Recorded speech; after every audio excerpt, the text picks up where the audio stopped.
Happy New Year. And today I wanted to briefly discuss studio albums versus bedroom albums. Um, my first mixtape that I ever did was the Alcohol Harmony mixtape, and I recorded that at a professional studio. Um, and I love the atmosphere. You know, it was very creative. Sometimes there would be people there that, had never heard of me before, or, some people would sit in. I would bring certain people.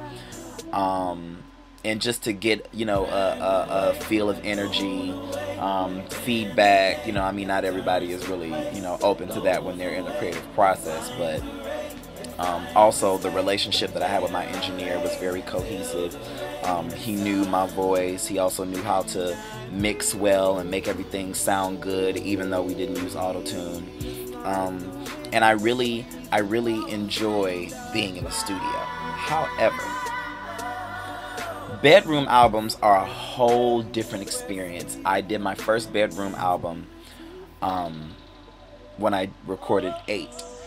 And it was like there were no limits whatsoever. Like, I could record whenever I wanted. I didn't have to wait on anybody to be done with a session. You know how when your voice feels a certain way that you like it to feel, or you might be going through something at that moment and you want to capture that moment, you can do that. You might not be able to do that at the studio if you're not going through something at that particular moment, singing about what you're going through at that time.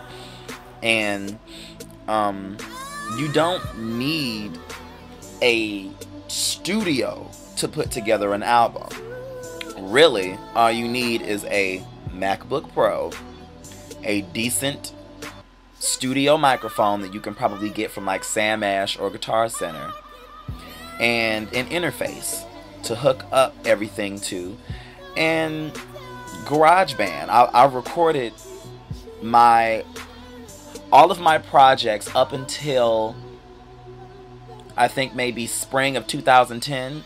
Those were in the studio. After all of that, everything has been in my bedroom. So from all my covers and things like that I've done, that I just put out, that stuff that's unmixed, whatever, that I did in GarageBand right here in my bedroom. And I like being able to record in my bedroom because I'm alone, first of all. I don't have anybody, there, giving me, whatever, even though I might not need it right now. But I can record as long as I want, however long I want, for free. Some of these places, you do have to pay. Other folks get a hookup, and that's fine, that's wonderful. And if you know what you're doing, and you put together stuff good, and you have a good ear, and you're not just trying to put together a basement demo but actual good product, then you don't need a built studio. Now, if you want to go that route once you've established yourself, or whatever the case, or it's just the atmosphere of being in the studio and just going into the booth and somebody hitting that record button, hey, that's fine. But me, you've seen in a few videos where I sing in front of the microphone. Your Love, Man Down, my snippets for Catch 22, my EPK. I did all that stuff right here in this bedroom. So, for those who are trying to find a studio, you might not have to find a studio. Just get you some quality producers, get you a Mac, a decent studio microphone, an interface that you can hook that up to, and GarageBand is already on MacBook, and do your thing, and yeah.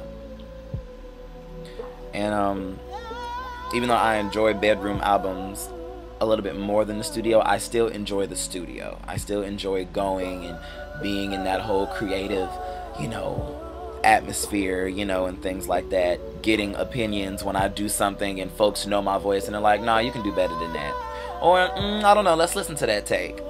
You know, so I like both, but I like bedroom albums more because it gives me a little bit much more freedom to just do me how I want, how long for, I want. So that is my artist one-on-one on bedroom albums.